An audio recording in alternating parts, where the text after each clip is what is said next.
Hi friends, welcome back to நம்ம channel. So பொதுவாக பார்த்திங்கன்னா நம்ம லாங் ட்ரிப் போகிறப்ப ஒரு சிலருக்கு வந்து டே ட்ராவல் வந்து ரொம்ப நல்லாயிருக்கும், ஒரு சிலர் வந்து நைட் ட்ராவல் சூஸ் பண்ணுவாங்க. ஸோ டே ட்ராவலில் என்ன ப்ராப்ளம்னு பார்த்திங்கன்னா, அந்த கிராசிங்லாம் பார்த்திங்கன்னா நிறையா ஆட்கள் வந்து மக்கள் வந்து கிராஸ் ஆவாங்க. பட் நைட்டில் வந்து அந்த மாதிரி ப்ராப்ளம் இருக்காது. ஆனாலும் கிராஸே ஆக மாட்டாங்கன்னு சொல்ல முடியாது. ஒரு சில கிராசிங்கில் ஏதாச்சும் ஒருத்தர் வந்து கிராஸ் பண்ணலாம். பட் அது வந்து 99% வந்து கம்மி. இன்னொன்று பார்த்தீங்கன்னா, காருக்கு இன்ஜின் வந்து அவ்வளோ ஈஸியாக ஹீட் ஆகாது. டயருமே பார்த்தீங்கன்னா அவ்வளோ ஈஸியாக ஹீட் ஆகாது. இப்போ நீங்கள் டேயில் வந்து ஒரு 100 கிலோமீட்டர் ஓட்டுறீங்க அப்படின்னா, அதில் உள்ள ஹீட்டில் 4ல் 1 மடங்கு இல்லை 5ல் 1 மடங்கு தான் பார்த்தீங்கன்னா நைட்டு வந்து ஹீட் ஆகும். ஸோ கார் வந்து ஓட்டுறதுக்கு நல்லா கம்ஃபர்டபுளாக இருக்கும் நைட்டு. பட் என்னென்னா தூக்கம் வரக்கூடாது, அவ்வளோதான்.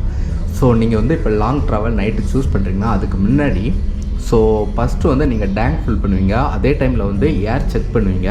அப்படியே உங்கள் ஸ்டெப்னிலையும் கரெக்டாக ஏர் இருக்கா அப்படின்னு செக் பண்ணிக்கோங்க. நெக்ஸ்ட் வந்து ஸ்டெப்னி எல்லாமே கலட்டி மாட்டுறதுக்கு போதுமான ஸ்பேனர்ஸ் எல்லாமே இருக்கான்னு பார்த்துக்கோங்க. ப்ளஸ் ஒரு டார்ச், ப்ளஸ் ஒரு கத்தி, அப்புறம் ஒரு கொஞ்சம் ரோப் இருந்தாலும் எடுத்து வச்சுக்கோங்க. இது வந்து எப்போவுமே சேஃப்.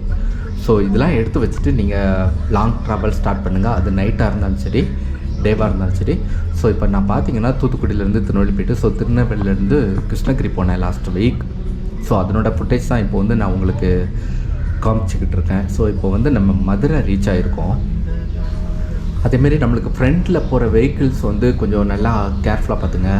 இன்னொன்று பார்த்தீங்கன்னா, இதேமாரி நீங்கள் ஒரு ஃப்ளைஓவரில் போனீங்க அப்படின்னா ஒன்று சென்ட்ரு சூஸ் பண்ணுங்கள். இப்போ பார்த்தீங்கன்னா அந்த லெஃப்ட்டில் பார்த்தீங்கன்னா அந்த ஒரு 3 வே எல்லா ஃப்ளைஓவருக்குமே ஒரு 3 கார் போகிற மாதிரி போட்டிருப்பாங்க, 3 வண்டியை. ஆனால் லாஸ்ட்டில் உள்ளது பார்த்திங்கன்னா அப்படியே மெல்ல மெல்ல குறுகி வந்து லாஸ்ட்டில் 2 வேயில் ஜாயின் பண்ணும். ஸோ அதை வந்து கொஞ்சம் கேர்ஃபுல்லாக நோட் பண்ணிக்கோங்க. ஸ்ட்ரைட்டாக அப்படியே போயிட்டு இருந்தால் அதுக்கப்புறம் ரைட்டில் உங்களுக்கு வெஹிக்கிள் போனால் உங்களுக்கு ரொம்ப கஷ்டமாயிடும். ஸோ அதனால் ஒன்று சென்டர் சூஸ் பண்ணுங்கள், அப்படி இல்லை அந்த டிவைடரை ஒட்டி சூஸ் பண்ணுங்கள். ஆனாலும் அந்த பிரிட்ஜு ஸ்டார்டிங் ப்ளஸ் எண்டில் வந்து கொஞ்சம் கேர்ஃபுல்லாகவே பார்த்து ட்ரைவ் பண்ணுங்கள் நைட்டு. ஏன்னா அவ்வளோ ஈஸியாக டக்குன்னு தெரியாது. அதுமாரி உங்களுக்கு லாங்கில் வந்து பேரிகார்டு இருக்குன்னா தயவுசெய்து எவ்வளோ ஸ்லோ பண்ண முடியுமோ ஸ்லோ பண்ணிக்கோங்க. ஏன்னா இப்போ 2 பேரிகார்டு இருக்குன்னா அதில் எது ஃப்ரண்டில் இருக்குது அப்படின்னு நீங்கள் லாங்கில் வந்து ஜட்ஜ் பண்ண முடியாது. ஸோ கிட்ட போயிட்டு தான் ஓரளவு ஜட்ஜ்மெண்ட் கிடைக்கும்.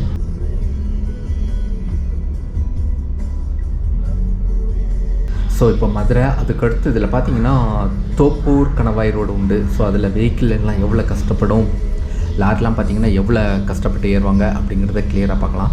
நெக்ஸ்ட்டு பார்த்தீங்கன்னா ஒரு ட்ராக்கில் போனால் கரெக்டாக அதே ட்ராக்கில் நீங்கள் மெயின்டைன் பண்ணிக்கிட்டே இருங்க. அடுத்த ட்ராக் போனால் தயவு செய்து அதுக்கு முன்னாடி கம்பல்சரியாக நீங்கள் மிரர் பார்த்துக்கோங்க.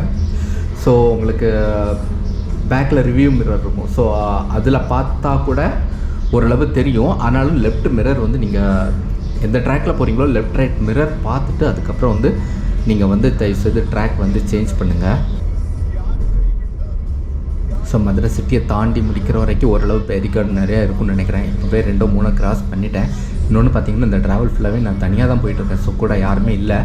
கிட்டத்தட்ட தூத்துக்குடியிலேருந்து கனெக்ட் பண்ண திருநெல்வேலி டு கிருஷ்ணகிரி ஒரு 560 கிலோமீட்டர். ஆனால் என்னென்னா தூத்துக்குடி டு சென்னை போகிற ஹைவே விட இந்த ஹைவே, அதாவது திருநெல்வேலி டு கிருஷ்ணகிரி, ஸோ இந்த ரூட் வந்து செம்ம நீட்டாக இருக்குது. ரோடெலாம் பார்த்திங்கன்னா நல்லாவே இருக்குது. ஸோ அதனால் கொஞ்சம் தைரியமாக போகலாம். அதேமாரி இப்போ லாரி கிராஸ் பண்ணிட்டேன். நான் வந்து இப்போது லெஃப்ட்டு மாறணும் அப்படின்னா மிரரில் வந்து அந்த லாரியோட ஹெட்லைட் தெரியுதான்னு பார்த்துக்கோங்க. ஸோ தெரிஞ்சதுக்கப்புறம் நீங்கள் வந்து கேப் எடுத்திங்கன்னா உங்களுக்கு அது நல்லது.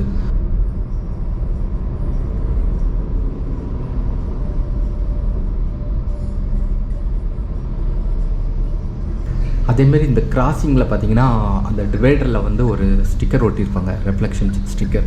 ஸோ அதை பார்த்து நீங்கள் கரெக்டாக போங்க. சம்டைம் வந்து நீங்கள் இப்போ ரைட் சைடு டிவைடரை ஒட்டியே போயிட்டுருக்கீங்க, அதே இது பார்த்தீங்கன்னா ஆப்போசிட் ட்ராக்குக்கு கொண்டு போகிற மாதிரி ஒரு ஃபீலிங் வரும்.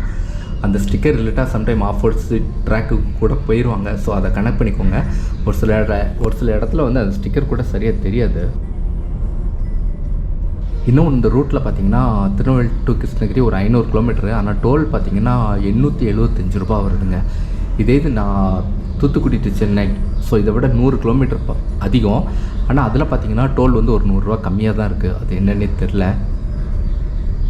டோல் வந்து இந்த ஏரியாவில் வந்து கொஞ்சம் ஹெவியாக இருந்த மாதிரி ஒரு ஃபீல் ஆகுது எனக்கு.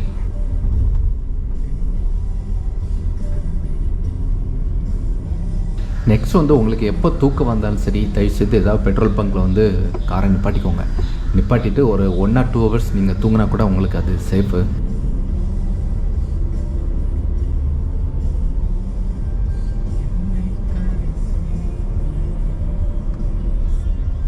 என்னென்னா தனியாக போகிறது வந்து ஸோ பயங்கர போரிங். இதுக்கு முன்னாடி தனியாக போயிருக்கேன், பட் பகலில் போயிருக்கேன். நைட்டு வந்து நான் தனியாக ட்ரைவ் பண்ணதே கிடையாது.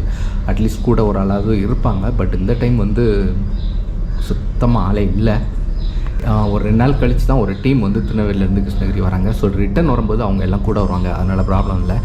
ஏதாவது பேசிட்டு கூட ஜாலியாக வரலாம்.